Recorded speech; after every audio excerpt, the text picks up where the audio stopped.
Oh, g'day, mate. How's it going? So, I got a question for you. Have you ever truly loved a church? Have you ever truly loved a synagogue? I mean, to understand, to really love a church or a synagogue, you gotta know it deep inside. You gotta hear every thought. You gotta see every dream. You gotta give her wings when she wants to fly. Then when you find yourself just lying helpless in her arms, that's when you know you really love your shul or your church or your job or even your woman, all right? Or your live streams.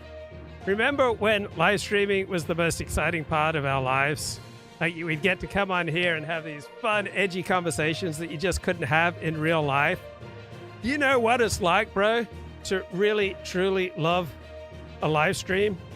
I mean, remember how much freedom we had on YouTube back in 2016, 2015, 2017, up into 2018? Remember the golden age of internet blood sports?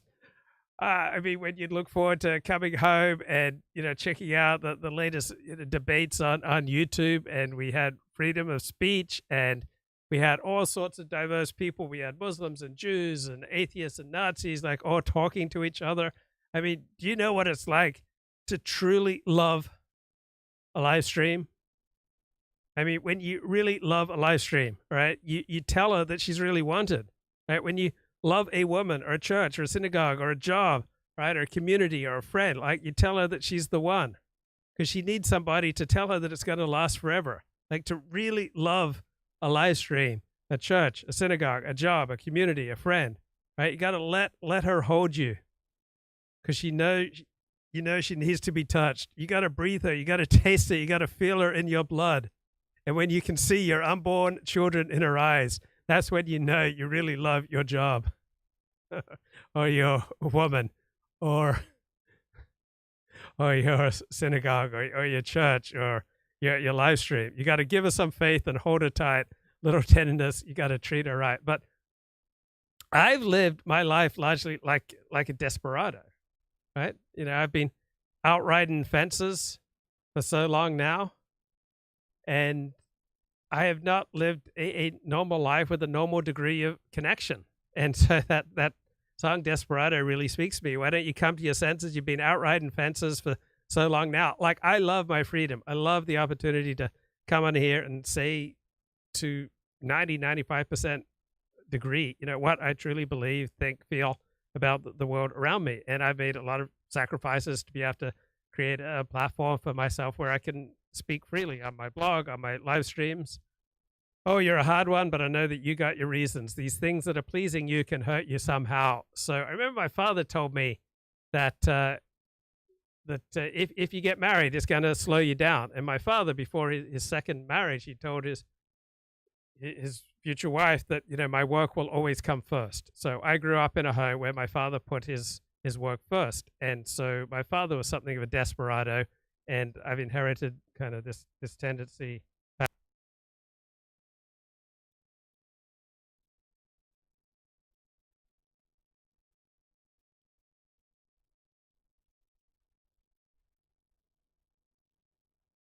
Well, thank God I converted to Orthodox Judaism, developed a community there. I've developed friends. I've developed community among writers, among philosophers, but never gotten married, right? And so, like, I've had intimations of love. Like, loving live streams gives you an intimation of love. Like, loving the opportunity to blog, loving the opportunity to interview people, to write books, right? That's an intimation of love. I've had jobs that I've loved. I've had women that I've loved, communities that I've loved, rabbis that I've loved, synagogues. Back in the day, I had a church community that I loved. I loved being at Pacific Union College. But when you love something, it really makes you vulnerable, right? It's a lot harder to be in that desperado mode, right? Out riding fences for so long now when there's a concrete job, a concrete woman, concrete friends, community, club, job, when there are things that you love, right? It makes you so much more vulnerable. So just my own, small experiences of love, it just makes me realize how vulnerable people must feel if they're married with children, with a career, a profession, right? A standing in their community, that they've been a part of a particular religion or a particular synagogue or a particular church or a particular group, almost all their lives, that they go to synagogue or church or social functions with people that they grew up with. I'd imagine how vulnerable that must be, right? If you really love your children, right? I can just imagine how vulnerable that makes you feel, all right? Because there are so many more ways that you can be hurt now that you have children, or now that you have a spouse, or you have a good standing in your community, you have a good synagogue, you have a good church, you have a good woman, you have a good job, you have a good career, you love your college or your educational institution, you love your profession, you're an Alexander Technique teacher, you want the good opinion of your fellow Alexander Technique teachers. When you love, you really become vulnerable. And I only have the smallest intimations of that. Right? My tendency is to be the desperado, outriding fences for so long now. And I think Americans feel more vulnerable than most people. And I think this is a major reason why religion has been so big in the United States of America compared to other first world countries, because the United States of America has fewer protections for workers compared to other first world countries. And most working Americans get their health and dental insurance from their job. And so relying on maintaining a job to keep your health insurance, right, you are more vulnerable. Fewer workplace protections than any other first world countries, you're going to be more vulnerable. So Americans, I think, feel so vulnerable to the less regulated, less checked, capitalist world that shapes their society.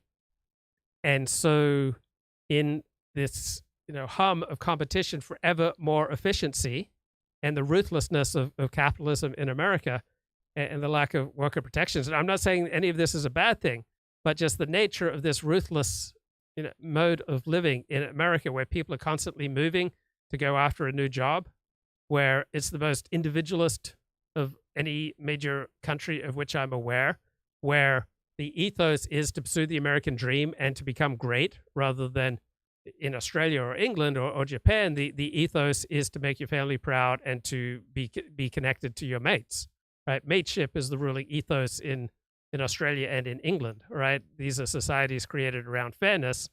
America is a society created around freedom. And with that freedom, right, you are blessed to strive to be all you can be. But that also imposes a tremendous burden. And so with this unique amount of vulnerability that I think Americans feel because of the relatively unchecked capitalist system, the lack of worker protections, the lack of a national healthcare system, and the peripatetic nature of American life, this makes Americans particularly desirous of a religious community that will give the simulacra, that will give the intimations of what a real community is like. So normal life in Europe, you'd live your entire life within 10 miles of where you were born. So you would spend your entire life around the same people. Right? That's not life in America. And so to create some simulacra of that degree of community that they have in Europe, Americans have flocked to religious institutions as a place to call home. Let's have a look at the chat. Love makes you vulnerable. It gives life purpose. Yes. But I know a lot of people who cannot handle the amount of vulnerability that comes with love. Right? They'd rather not have a great job, because then they would be so afraid of losing it that they would feel like they'd lose their personality. They would lose their freedom. They couldn't handle the temptation to maintain a great relationship, a great job, a great church, a great synagogue, a great woman, because the fear of losing what they love is just too intense. And so they'd rather live a disengaged life. Right? People who feel, I don't want people to know me. I don't want to be known. I'm afraid if people really know me, they won't like me. And I couldn't handle it if the people who know me best then reject me. And so when you commit to a relationship with a woman, to a community, to friends, to stability in a profession, in a job, in a marriage, right? You are making yourself vulnerable to the people who know you best rejecting you.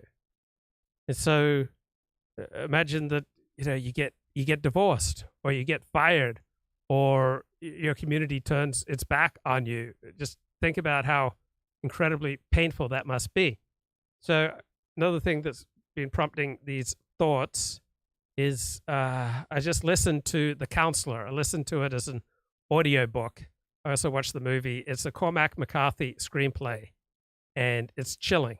So it's got really poor reviews, but it's absolutely chilling. Called The Counselor, came out in 2013. It's also available on Audible for free.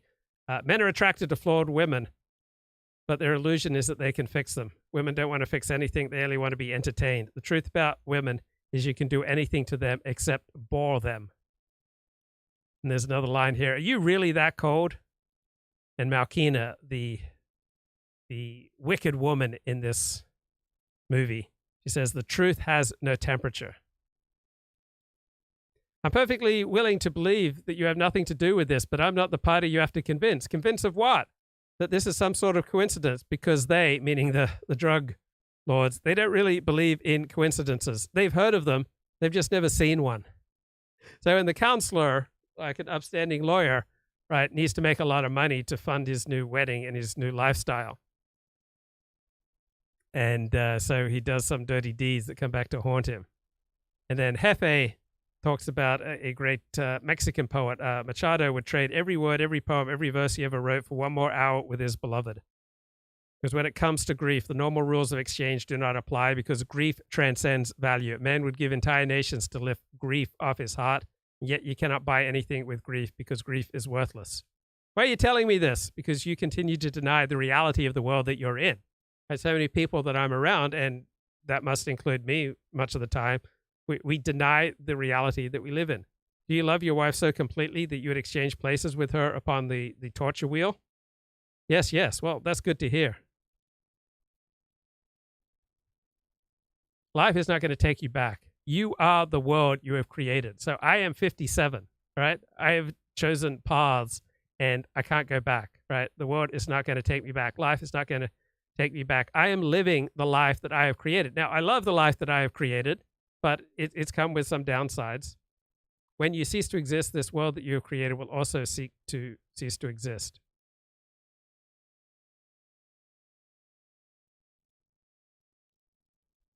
I don't mean to sound cold. I just mean that where women are concerned, they've got their own agenda. I always like smart women, but it's been an expensive hobby.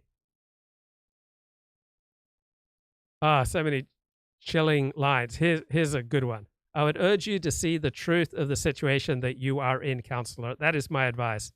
It's not for me to tell you what you should have done. The world in which you seek to undo the mistakes that you made is different from the world where the mistakes were made. You are now at the crossing, and you want to choose, but there's no choosing there. There's only accepting. The choosing was done a long time ago. That's brilliant, all right? It reminds me of the Serenity Prayer. God, grant me the serenity to accept the things I cannot change, the courage to change the things I can, and the wisdom to know the difference. And so I notice a lot of people in the chat will have a vast overestimation of how much they can change the world or their lives. But sometimes there's no choosing. There's only accepting. The choosing was done a long time ago. Here's another great insight. Reflective men often find themselves at a place removed from the realities of life. We should all prepare a place where we can accommodate all the tragedies that sooner or later will come to our lives. But this is an economy that few people care to practice.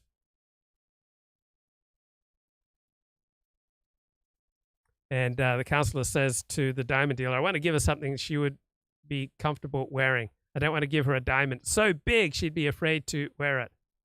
Diamond dealer, she's probably more courageous than you imagine. Counselor, you may think that there are things that these people are simply incapable of. There are not. Right? That's true for a lot of people. There are things that they're capable of everything.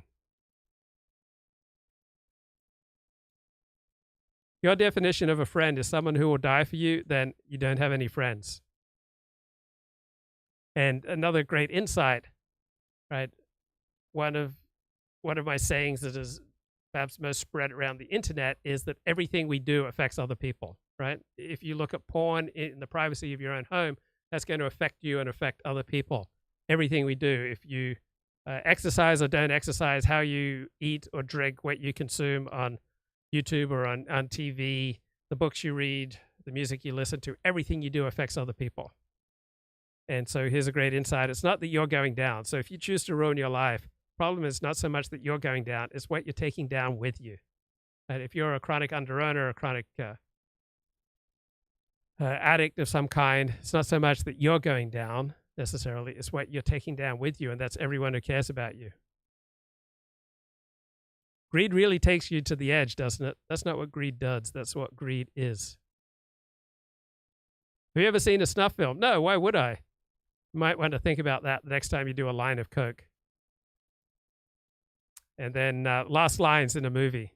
To see quarry kill with elegance is just moving to me. Is it sexual? Yes, of course. A thing like that is always sexual. The hunter has grace, beauty, and purity of heart to be found nowhere else. You can make no distinction between what they are and what they do. And what they do is kill.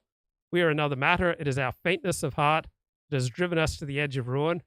Nothing is crueler than a coward, and the slaughter to come is probably beyond our imagining.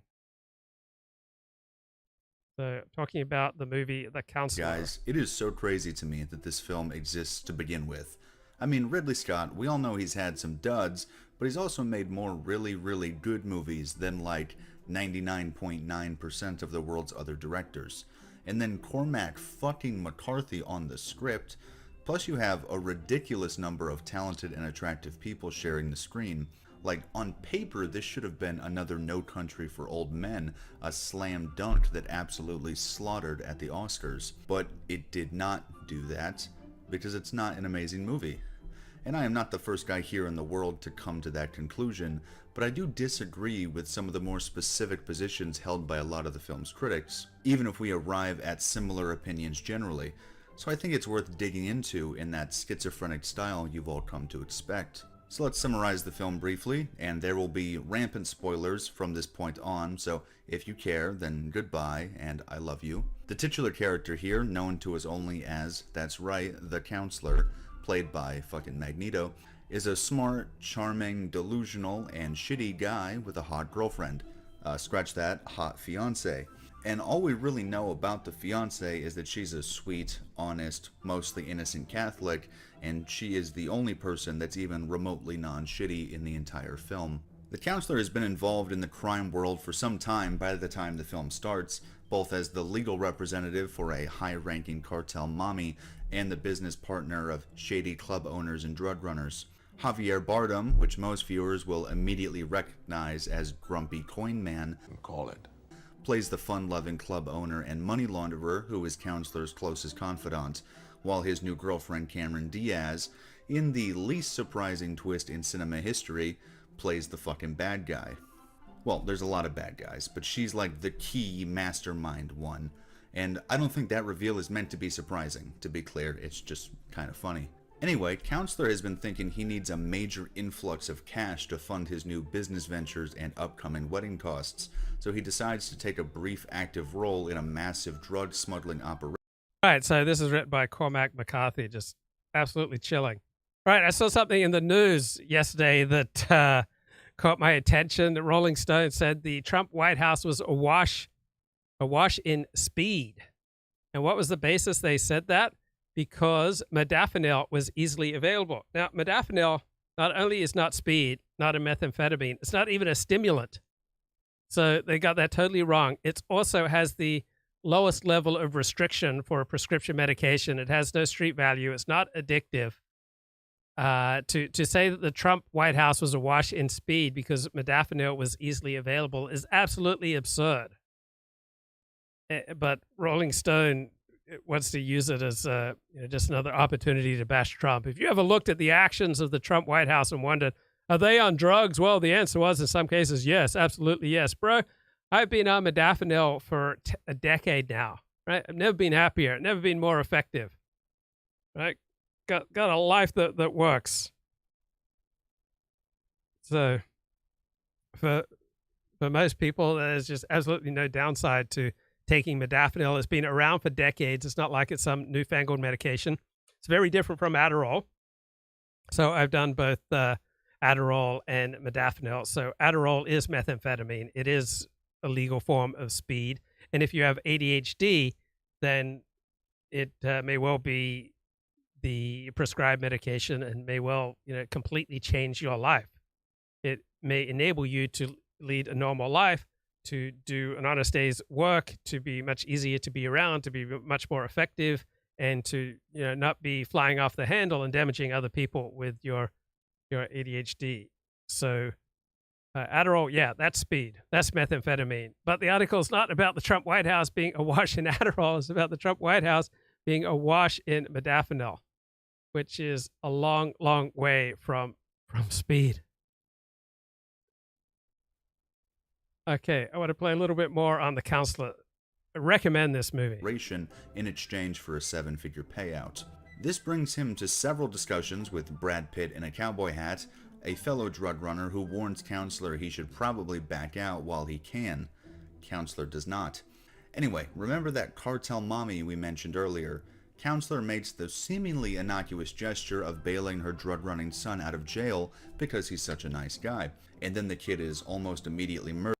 Yeah, so for many people, all right, the most damaging things that they ever do are things that they try to do that are nice for other people. So you have to be very careful about who you're nice to, right, if it exposes you to vulnerability, right? And in this case, for the Counselor, it costs him everything to do this favor. Murdered by Cameron Diaz's goons, and they acquire the drug truck. Even though Counselor and his buddies had nothing to do with this outcome as far as we know, the cartel isn't a big believer in coincidences, so thinking it was their scheme, every main character has their death warrant signed, and the final act of the movie plays out without any real curveballs. They all fucking die, and Cameron Diaz gets away with a sizable sum of money. If I had to do it in a word, I'd probably describe 2013's The Counselor as jarring. And not in that Marvel movie, like, green screen hellscape, director needs to back up and the editor has fucking Parkinson's sense. It is a visually pristine and well-acted kind of jarring, which I think just pisses people off more. I've seen a lot of people who come away from the film annoyed and stating that they have no clue what the movie was even about, and I've seen many others who worship the ground that the screenwriter and prolific novelist Cormac McCarthy walked on, and so they go on long tangents about how the film is another work of flawless genius that the pathetic normies just don't understand like they do. And full disclosure, McCarthy is easily in my top 3 favorite writers ever. He's actually a very strong contender for the top spot. But all the same, I think both of these reactions are really, really fucking silly. The Counselor leaves a lot to the imagination, but it's ultimately an incredibly simple story with an incredibly simple key message. Our actions have widespread and unknowable consequences, and these consequences are often unavoidable for us as individuals.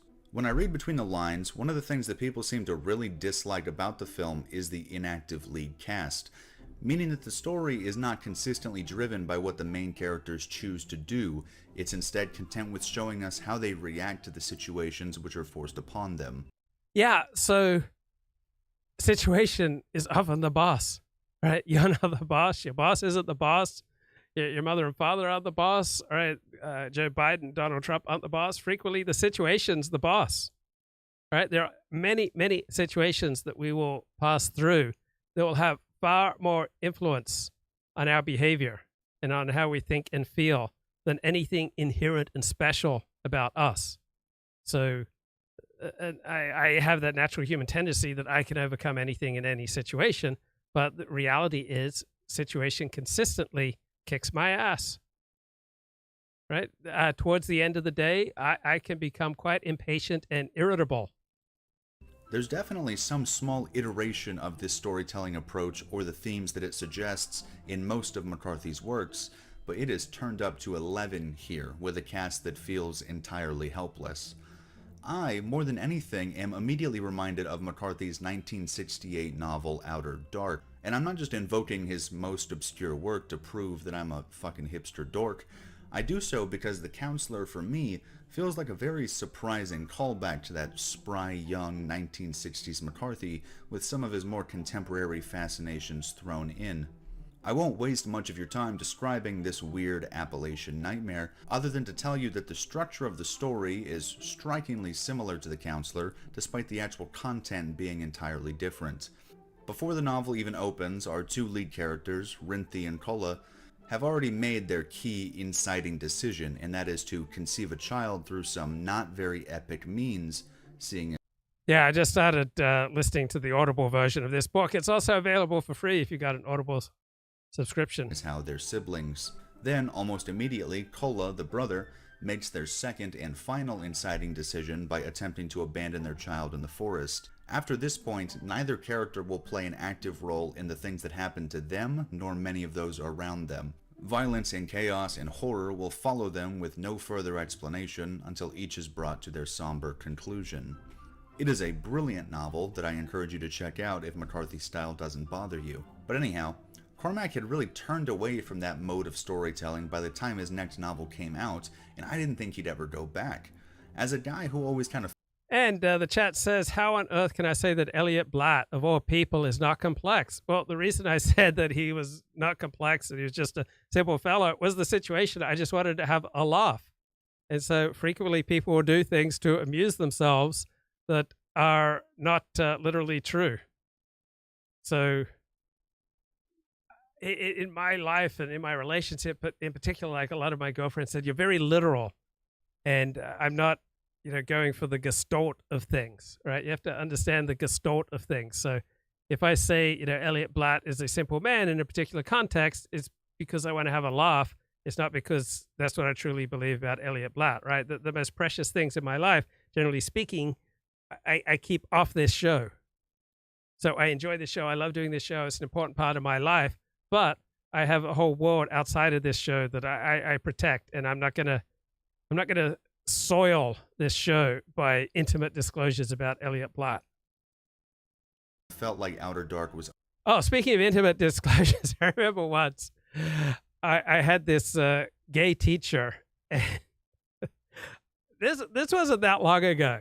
All right, this is within the last 2 decades. All right, I had a gay teacher, and I wanted to show that I wasn't homophobic. So when I ran into him at a social gathering, I reached out to hug him, and it was a very awkward hug. He was not expecting it, looking for it, welcoming it. But I just wanted to show to this, showbiz entertainment actor crowd that I wasn't homophobic. So I'm just curious, have you ever tried to hug a gay man to prove that you weren't homophobic? And did it come off, badly and awkwardly? That was my own very awkward action. But I'm not generally that big of a hugger. Underappreciated. I thought that was unfortunate, but it also gave the novel a very unique feel amongst its peers. So The Counselor is like if you took that simple fundamental story arc of people making poor choices and suffering unforeseeable consequences, but you stripped away the cool, otherworldly setting and characters, really fucked up the pacing, and forced the audience to spend way too much time watching the boring exploits of unlikable people. It retains a few of the things that make McCarthy's works so artistically solid, and again, is better than a lot of critics gave it credit for after their first watch, but I'm also not all that surprised that so many people come away from this feeling nothing, or for some people, feeling like... Right, sometimes truth is just too painful and people don't want to face it, right? There's a saying about architecture that we choose our building, we shape our buildings and then they shape us, but we choose our deeds and then our deeds shape us. Like I've made a lot of irreversible choices. I could not cleanse the internet of articles about myself, even if I wanted to. I've made all sorts of irreversible choices, and we all have. And frequently they cannot be undone. Our only adaptive opportunity is acceptance. Like the film told them to go fuck themselves. And now, before we look at those key issues one by one... And let's say blessings to Elliott Blatt. What's going on, bro? Blessings, bro. Good to hear from you. Thanks for the midweek stream. It's always a little beacon of light in the grind of the work week. So thank you, my friend. Yeah. Well, the reason I'm calling in is I had a little story to tell, if I may. regarding the situation as the boss. Yeah. Do you mind if I indulge Please. it? Please. Okay. So, so just this little background, just two pieces of background I need to establish. One, so I live near a golf course, and I'm not a golfer, but I often walk through the golf course.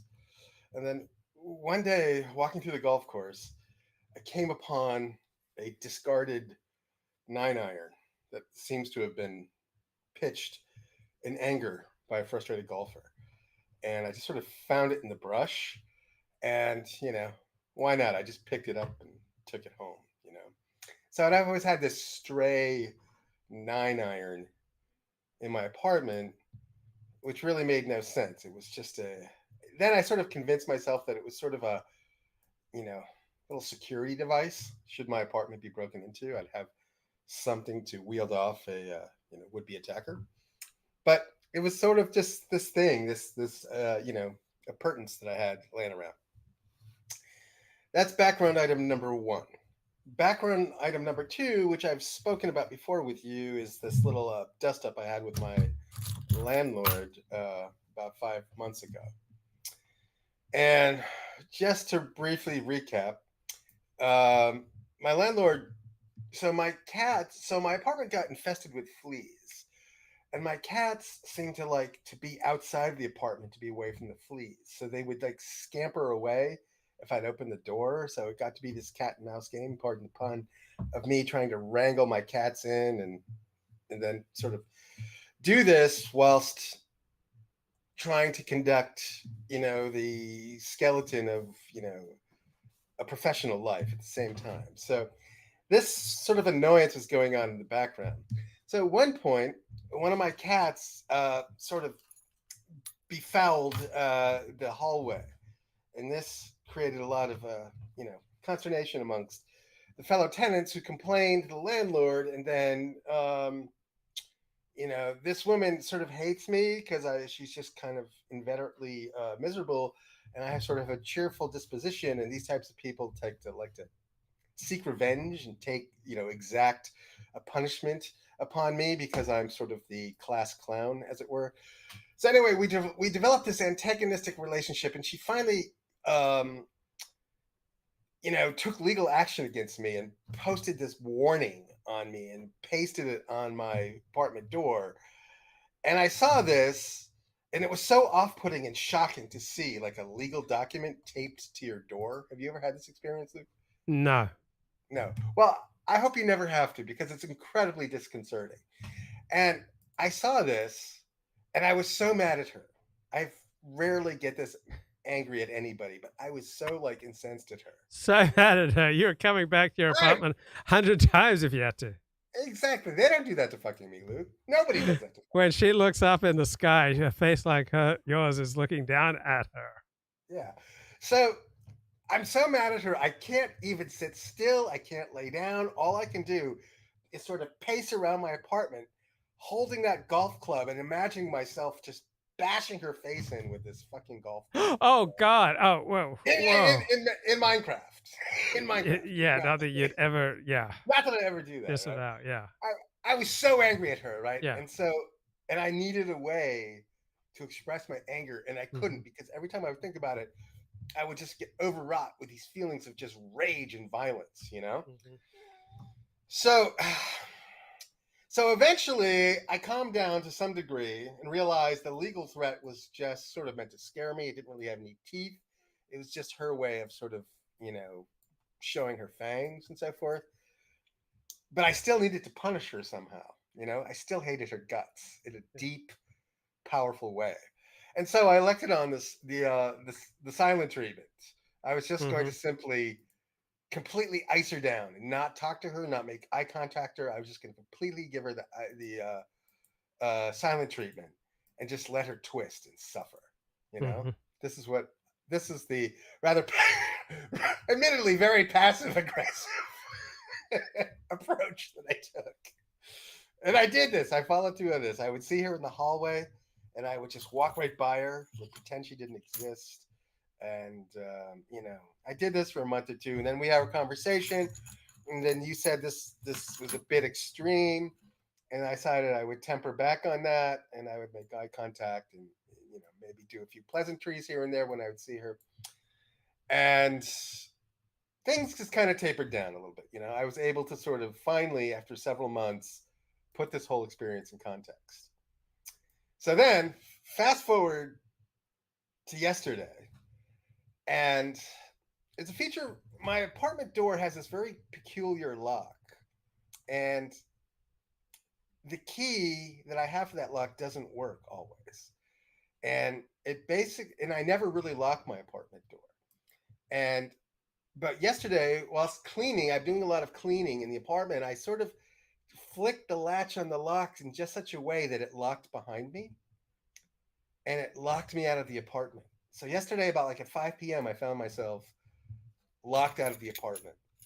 Like my keys did not work.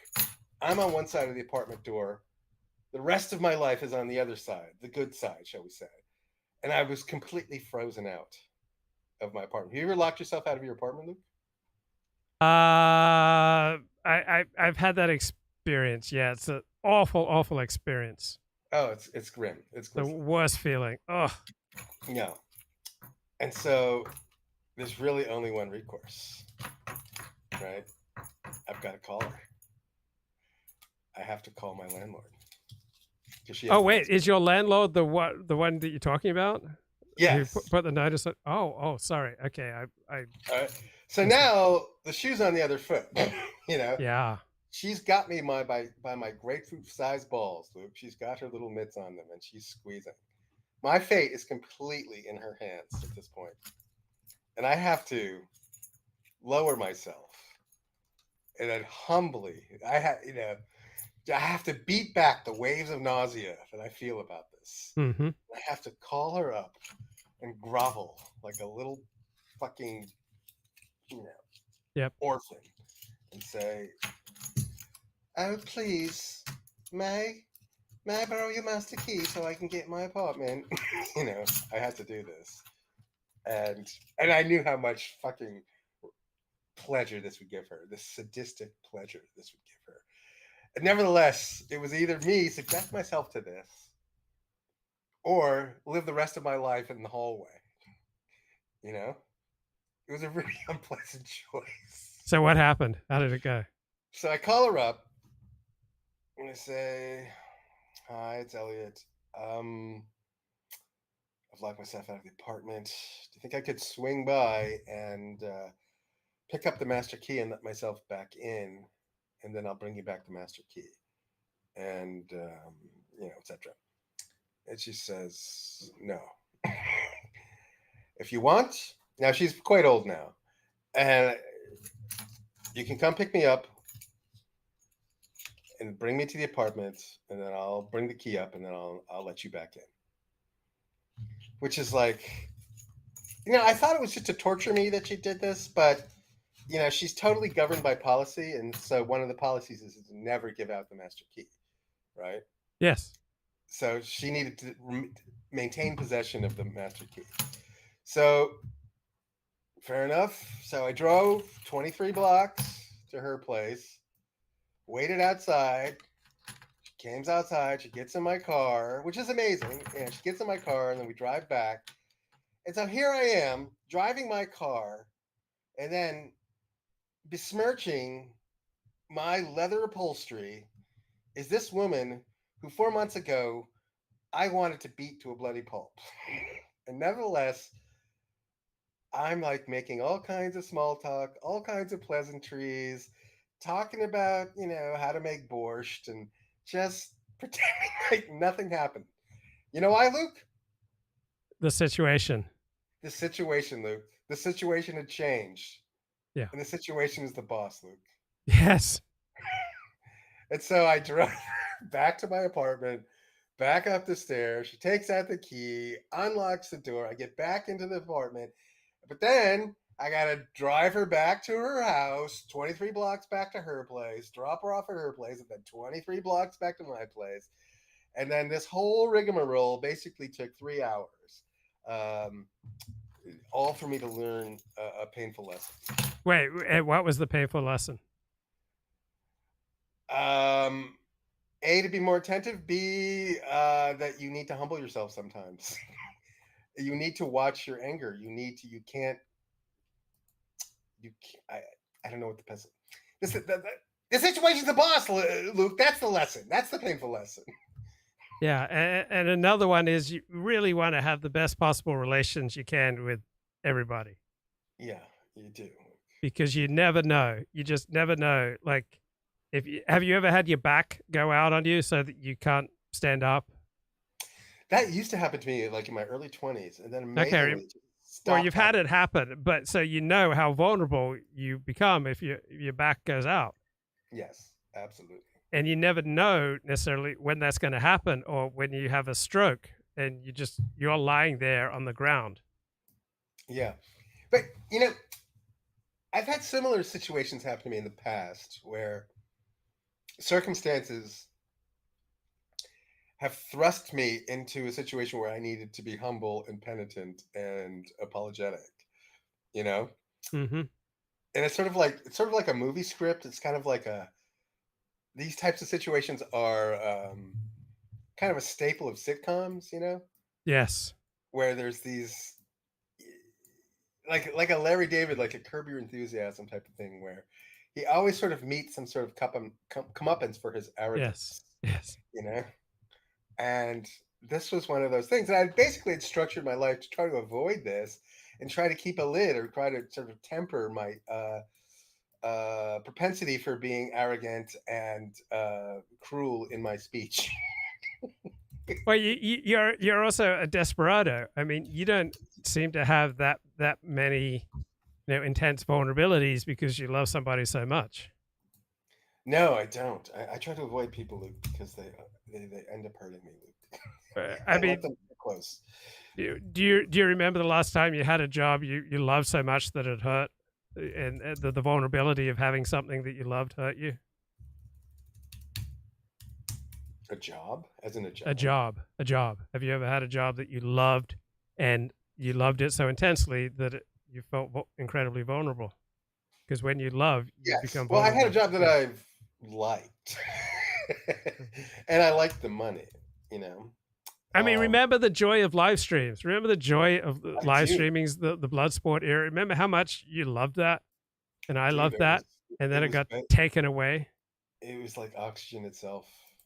Those, I thought life had just sort of. I thought the entire world had reached a new plateau once live streaming took root, and it was always there for you. You know. I Yeah, mean, live streaming was a blissful period. You know. right? You learn to love YouTube, and then it's cruelly ripped away. I wouldn't say that. It's still present. It's still present, but it's not the relationship that we used to have. It's a lot less edgy. That's for sure. It's like going from an intimate, highly sexual relationship to an occasional platonic relationship. It's kind of like a book club.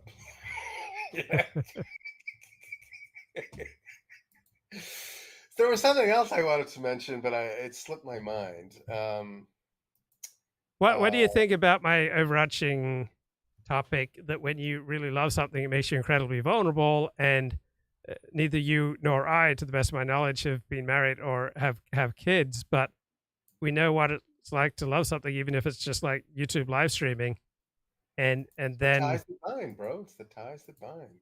Right, but then I notice a lot of people can't handle how vulnerable they become when they really love something, because they can't handle loss. Like, imagine the person who loves you, who knows you best in the world, divorces you or rejects you or criticizes you or demeans you. I mean, can you imagine the agony that comes with that?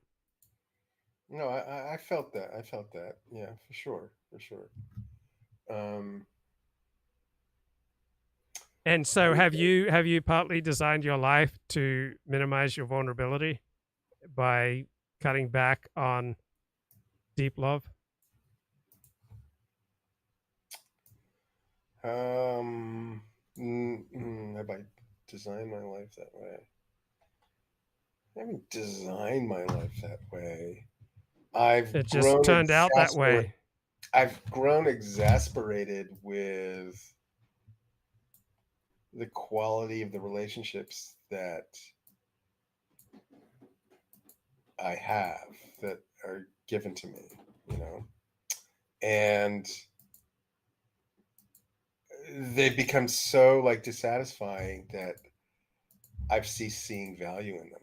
So um, I don't feel as though a lot of my relationships and it seems like a lot of shitty people in San Francisco, Luke. Just people that are so lost in their own sort of personal narcissism that all they can talk about is themselves and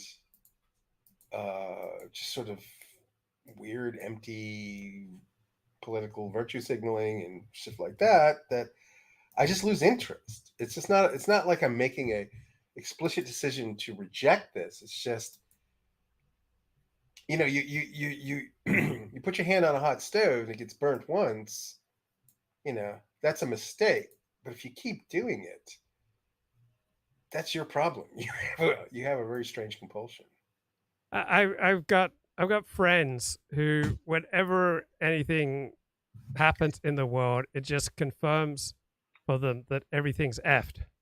And so I've got one friend who is just endlessly dissatisfied. He's Jewish, and he's just endlessly angry and dissatisfied with Jews. And I mean, I think the reason is obvious. My friend's depressed. So when you're depressed, you will look at the world and you will look for confirmation of what you're feeling. And so if you're depressed, you'll look, oh, my own people, I can't stand them. Or, women, they're all, backstabbing, money grabbing whores. Or, people in authority will always abuse you. And so I think a lot of people's politics, comes from needing a confirmation of their inner emotional state. What do you think? That's true. Just moments ago, I cast my ballot for. Did you vote in the primaries? Maybe. Maybe. it's really a yes or no question, but you don't want to. All right, it's not important for me. I voted for our boy Donald just for the hell of it.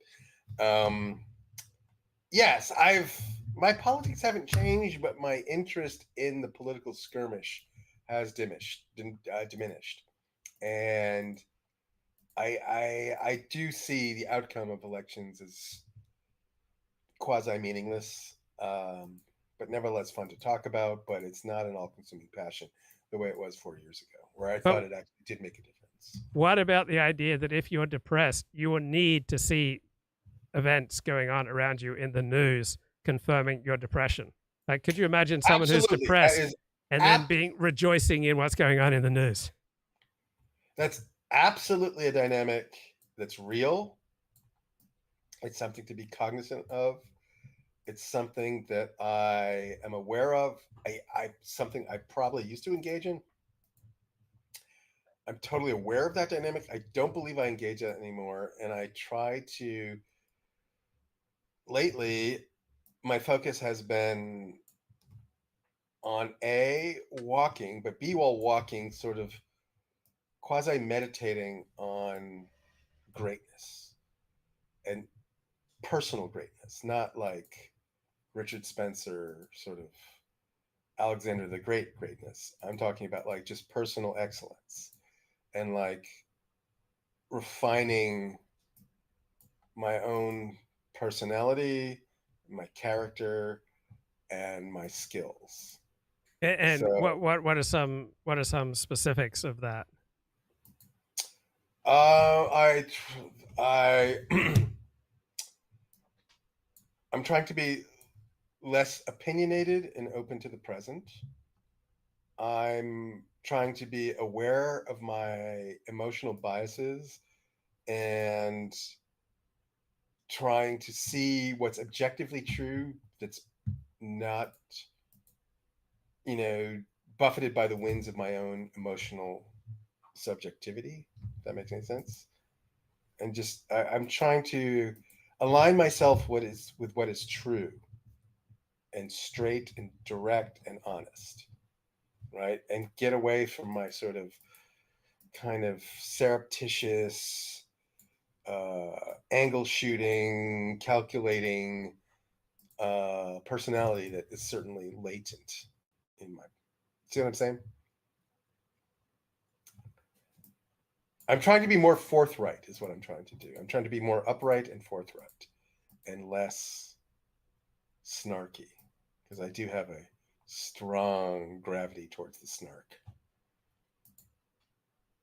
But I mean, let's be honest. That snark comes from pain because you were hurt so much that Yes. you've built a fortress of protection in snark. Yes, that's absolutely true. Yes. I'm finally being able to see snark as a vice and not a virtue.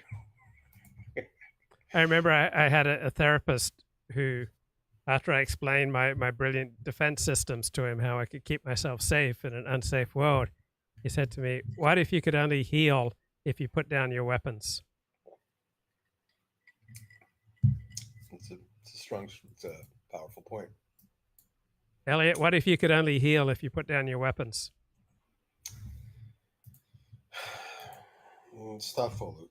Luke, I've been writing a little poetry. Wow. Yeah, can you believe that? I'd love to hear some. Really? Yes. Are you serious? You really want to hear my poetry? Yes. Okay.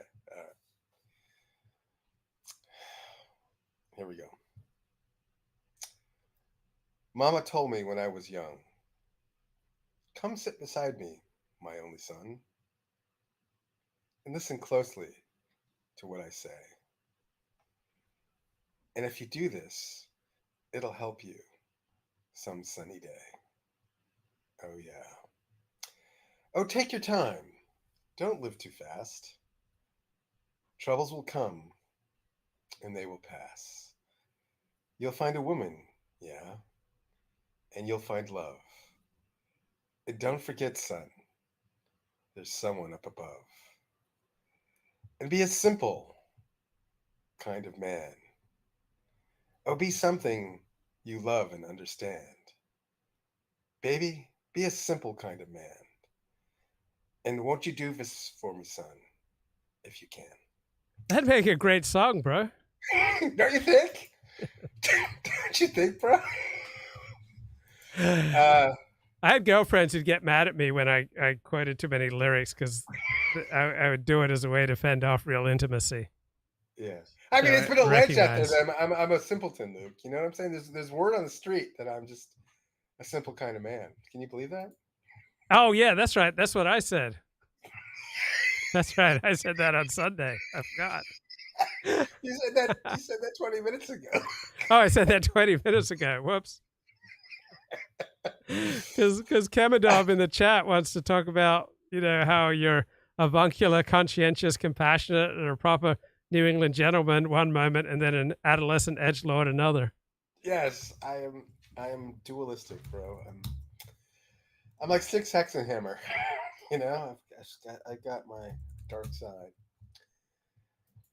So, Yeah. have you experienced the dilemma of how much to disclose in a relationship, professional or personal, and you Yes. erred on the side of minimizing the disclosure so that the other party came to regard you as a liar because you didn't disclose? So I've certainly over-disclosed on countless occasions, but on other occasions, because I did not sufficiently disclose to the woman or to other persons, I lost credibility, or they just dismissed me as a liar because I didn't disclose as much as they expected. So how do you handle the whole weighing up how much to disclose thing?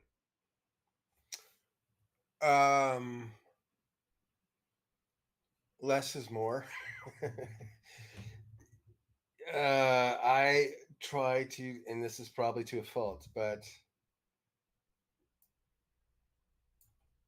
I try to disclose as little as possible because I've learned how people they'll grasp onto anything to get leverage over you. But so has it then ever bit you in the tuchus? failing to disclose? Yeah. Or is that Well, pretty if much it always has, served it's you? not been overt. It's probably Okay. subtle. It's like, Oh, okay. you know what I mean? It's like people probably don't warm to me because I don't offer too much. And I used to offer a lot when I was younger, Mm-hmm. but I've been burnt so many times that I've learned through experience to not trust, you know? I was so young and idealistic, and I I learned what folly that was. I've been beaten down by the quotidian, uh, so it's stern and drum of Mm-hmm. economic life, that the less you disclose, ultimately, the safer you are. Which is ironic for me. Then I come in and I call into you and I tell these bizarrely uh, intricate stories of, landlords and golf clubs and things. Do you feel much of a dilemma then? But it sounds like you've got it all sorted out. Do I have it sorted out? I've become very acutely aware of what are the essentials and what are the luxuries. And that I'm just basically 99% interested in the essentials and 1% interested in the luxuries. So I have no interest in trying to impress other people, because that's an illusion, right? Impressing other people, projecting my ego, having people think, highly of me. These are, illusions. They don't really translate into anything real. So anything that's untrue ultimately collapses. Are you afraid of being known? Yes, I'm terrified of being known. Aren't you? I mean, look at guess, you, Luke. yeah. I don't say that you're famous, but you're not unfamous either. You collected probably one of the most important quotes in the alt-right, vis-a-vis Al Goldstein. I hear that particular quote bandied about in various live streams, and it was actually delivered to Luke Ford himself, the man himself, the streamer himself. That, I mean, these are usually in context of, these are people talking about Jews and what they think of Christians and so forth. And that Al Goldstein quote comes up, and Yeah, it this wouldn't have is existed had you not given that interview. This is where Al Goldstein said to me, the only reason that Jews are in pornography is that we think that Christ sucks, Catholicism sucks. You don't believe in authoritarianism. Pornography thus becomes a way of defiling Christian culture. And as it penetrates the very heart of the American mainstream and is no doubt consumed by these very same wasps, its subversive character becomes more charged. Ford then asked, what does it mean to you to be a Jew? To which Goldstein responded, it doesn't mean anything. It means that I'm called a K-word. Ford also asked, do you believe in God? Goldstein, I believe in me. I'm God. Screw God. God is your need to believe in some super being. I am the super being. I am your God. Admit it. We're random. With the flea on the butt of the dog. Yeah, that is the epitome of nihilism, if I've ever heard it. I've only now have I really come to understand, like, how damaging porn really is, and what just a corrosive force it is in the society. And what led you to this realization? Well, I didn't realize, like, how much your average person consumes porn now that it's on the internet and it's effectively free, and that it's, to the extent to which it's warped people's brains. And I used to have sort of a libertarian type attitude towards it, but now I think it's robbed people of a real life, a healthy life, a healthy psychology. What if you had 3 daughters who were going through their teens, 3 attractive daughters? How would you feel about pornography then? I'd probably feel even worse. Yeah. I mean, just imagine men walking around, thinking about doing things to your own daughters that they see in porn films, and then on a date trying to perform those things on your own daughters. Yeah. And I'm sort of really embarrassed by the fact at which I sort of got suckered into this sort of libertarian ethos around personal freedom and personal choice and, radical individualism.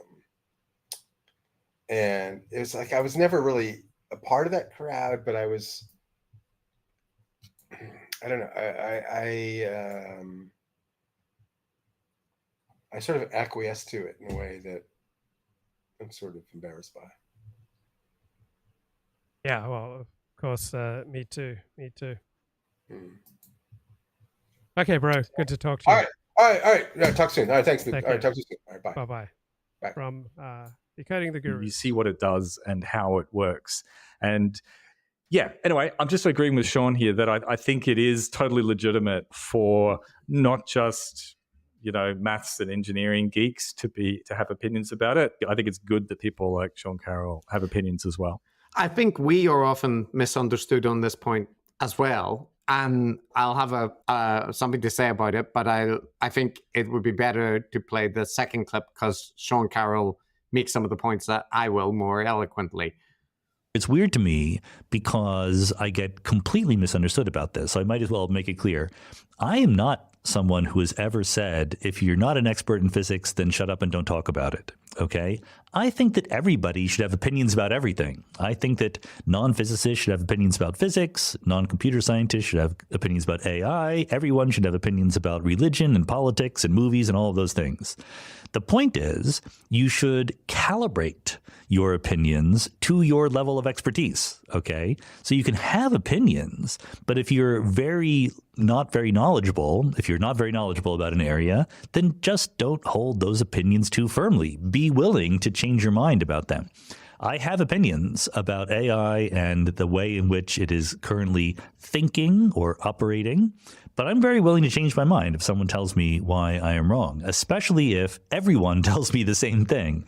The funny thing about, going out and saying something opinionated is that someone will say, well, you're clearly wrong for reason X, and then someone else will say you're clearly wrong, but in the opposite direction. So if there's a consensus as to why I'm wrong, then please let me know. Anyway, whether I'm wrong or not, I'm certainly willing to learn, but I think this is an important issue.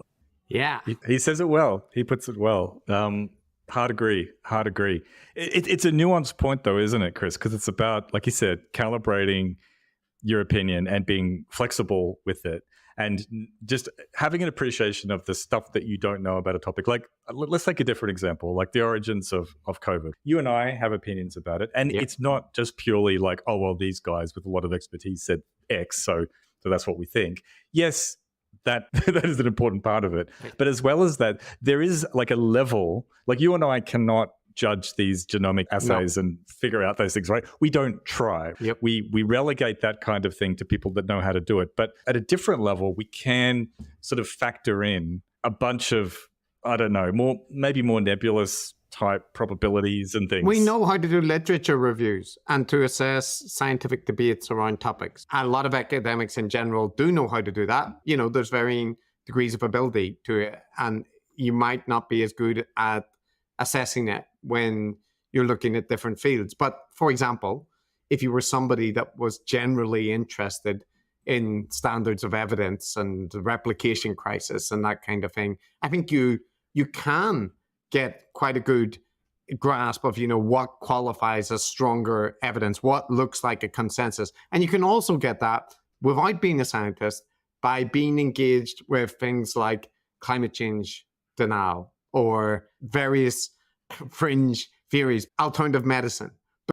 I just think that's a great insight, a great way of putting it. Calibrate your opinion, right, to your level of knowledge, right? If you don't know much about a topic, doesn't mean you shouldn't share your opinion, but there should be an increased level of humility, right, the less you know about something when going up against people, say, who devoted their lives to the topic. Because there you learn about the standards of evidence and people like taking meta-analyses as indicating that psi exists or this kind of thing, right? And so I'm saying this not to say that it is something that only academics can do. It is a kind of skill that you can develop. And sometimes people overestimate it. For different subjects, it can be harder to do, right? You can be wrong about it. But one of the problems is that a lot of people don't understand that they don't do that, right? Like they treat scientific topics as if they can be assessed in the same way an opinion piece in a newspaper should be assessed. Like, do you find the way that the person writes convincing? And that's not the standard you should be using for scientific topics, right? Yeah, like I hear what you're saying. I mean, I guess it's about assigning the right degree of credence to the various sources of information you've got and your own judgments. And the problem that we might have. Right. So for success in live streaming, you need to say pretty much everything that comes to your mind. Just pour out a stream of consciousness. Right. That's not decoding the gurus. Right. There's a lot of work that they put into developing their ideas. With someone who is making these snap judgments about the origins of COVID, is that they'll make these sweeping claims, for instance, that, well, everyone said it was racist to even suggest that it could have originated from China. Therefore, I don't trust any of the scientific evidence because it's just a bunch of scientists who are afraid of being racist. And they proceed from there. So it's this bad, lazy, sweeping reasoning. Whereas there's another way to do it where you can take those things into account, weight them appropriately, and weight the other stuff, including the primary evidence, that is the conclusions from it. You may not understand the nitty-gritty of the methodology, but you can put that stuff together and come to a more reasonable position. And non-specialists can do that as well as full-on specialists. And I will also say that, again, if you spend time studying conspiracy communities and conspiracy theorists, you can notice when people are engaging in that kind of approach. So this is something where I think that it was very obvious to see in the lab leak community in the reaction to COVID that there was, along with legitimate debates, a conspiracy community developing. And it is now a full-blown conspiracy community. Yep. And it does exist. Yep. And you can notice those things and you can discuss that without saying that any discussion of the lab leak is a conspiracy theory. But the problem is that people take acknowledgement that that community exists as saying, oh, so you dismiss any discussion, and it isn't that, right? Because all the scientists are debating the lab leak in the publications where people are saying they're not allowed to even. Okay, so another good little bit from recent episode of Decoding the Gurus is on Glenn Loury. He backtracked. He realized he's just so desirous of being edgy that he went overboard. Consistently. It was a long road, but it got me there in the end. And, I don't need to talk about it, though. That's the cool thing about it. Well, that's right. That is the essence of cool. That's what it is. And the second group, Matt, and I'll make this one brief, very short, but is just to say, Glenn Loury, the commentator, pundit, black intellectual in America who often takes a kind of slightly contrarian position around political issues in the US. And recently there's been a documentary that came out that was basically a revisionist documentary saying Derek Chauvin didn't murder George Floyd. Like the evidence wasn't properly presented and the jury were just going along with the atmosphere at the time. And actually, if you look, he was doing what he was trained to do, and George Floyd probably died from an overdose, not other things, right? Now, this particular documentary got a lot of pickup in the contrarian heterodox space. And it's been the dominant perspective on right-wing media and among right-wing pundits for the past 3.5 years. And it just may not be accurate, right? It's more important to be accurate than to be contrarian. Coleman Hughes published an article about it on the Free Press. He was talking about it recently with Sam Harris on his podcast. And also John McWhorter and Glenn Loury covered it on the Glenn Show, and a bit dramatically. Oh, but I should say, because there was an article that came out by Radley Balco, a journalist who covers crime and things. And it's a very detailed technical rebuttal to the documentary and the Coleman Hughes. It's a 3-piece series. 2 of the pieces have come out, and they're they're quite damning. They kind of present that actually, if you look into the evidence, where you actually contact experts, when you go and look at trial transcripts, not just what's presented in the documentary, it actually isn't exonerating of Chauvin. It's damning. And there's lots of reasons that it looks justified that he was convicted of murder. It's a very fair piece. And it's very cruel towards Coleman Hughes in its presentation, because it essentially says, Coleman Hughes was taking victory laps about being thorough and critically minded, but in actual fact, he just bought into a political narrative that fits. Anyway, Glenn Loury came out in response to reading this. So I mainly just pay attention to right-wing pundits and the right-wing opinion sphere. And overwhelmingly, it's just people buying into the convenient, comfortable narratives far more than independently assessing truth and risking their standing, their reputation, and their income by differing from what their audience wants to hear. Admitted that the evidence was very strong, that he had got this wrong. We should not have ignored it, but that we should have been more skeptical about it, particularly about its technical claims, which challenge the limits of our own expertise in terms of being able to evaluate them. So we're trusting filmmakers to a certain degree when we do that. I've been asking myself the question, how could I have been so, I almost want to say gullible? How could I have been so credulous? How could I have not had my guard up? Right. Many people just buy into a good-looking YouTube video or an argument that just resonates, that feels good, that sounds good, or someone staking out a position in a particularly compelling way, and then think, oh, this issue is settled, it's decided because I heard something that I like. But he also reflected on the fact that the reason that it got it wrong was likely because of his bias towards wanting to counter the dominant narrative and not liking the kind of social justice reaction to lionize George Floyd as he saw it. I think the answer is, well, I wanted a counter narrative to the dominant narrative about what happened to George Floyd and the subsequent developments of the summer of 2020. I didn't like that police station being allowed to be burned to the ground. I thought that the lionization of Floyd, the elevation of him to a heroic status, to the point that the president, then a candidate of the United States, could say, I'm talking about Biden, in 2020, that Floyd's death resonated. I'm not quoting him, but this was the effect on a global scale. There were demonstrations all over the world, Black Lives Matter and all of that, even more resonantly than did, even more profoundly than did the killing of Martin Luther King in 1968. I hope I don't misquote here, but I definitely believe that President Biden said, then candidate Biden said something to that effect. It was a big deal. It was a big fucking deal, the killing of George Floyd. The country seized up on something. And I wanted not to be, when the opportunity to question the narrative came along, I jumped at it, and perhaps incautiously so. That's what I want to say, which raises a question in my mind more broadly. So he actually considered, the incentives on his side of the aisle and how they'd impacted his coverage. And he said it left him chastened.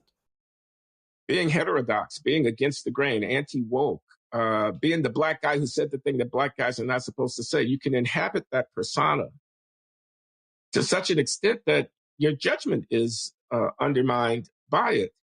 And I take that as a warning. I mean, I'll accept what you say. No, we didn't, do anything wrong. But I'm still a little bit chastened by Radley Balco's, and what he does to Coleman, people can read this and see for themselves. Coleman, the youngish, upstart, conservative black intellectual, is really disquieting. I mean, he says he's way out over his skis. He says, he's a propagandist in so many words. And Barry Weiss takes a hit indirectly. from Belko. What kind of outfit is she running over there? Is she subject to the same temptations that we are as we inhabit this role of anti-wokeness, to too quickly embrace something that we ought to think twice about before we jump? He said this publicly on the podcast, and John McWhorter disagrees and says we weren't that bad. It's reasonable to ask questions. But Glenn Loury's thing was very good. And I published just a tweet saying, this is really nice to see somebody showing intellectual humility, and that this kind of thing should be applauded when people are willing to do it. And most people agreed. Many people said, but there was a particular subset. Again, it's just a small subset of people who replied saying, why would you praise this? You're just encouraging him to have worse takes in the future. And another thing they said was, you could have sent this message privately. Don't say it publicly, because you will encourage other people to have bad takes with impunity, because they'll know they can just apologize and think. Yeah. There's a stream of thought, Chris, that you never, ever should hand it to them. And by them, I mean the bad people, generally on the right. People, Glenn Loury is a right-wing guy, isn't he? And if you give them any credit, say this is slightly less worse than usual, right? Or this is a welcome change, or anything like that, then you are somehow undermining the cause, which is to fight, I guess, against those ideas. So Okay, just a couple of excerpts from the latest issue, latest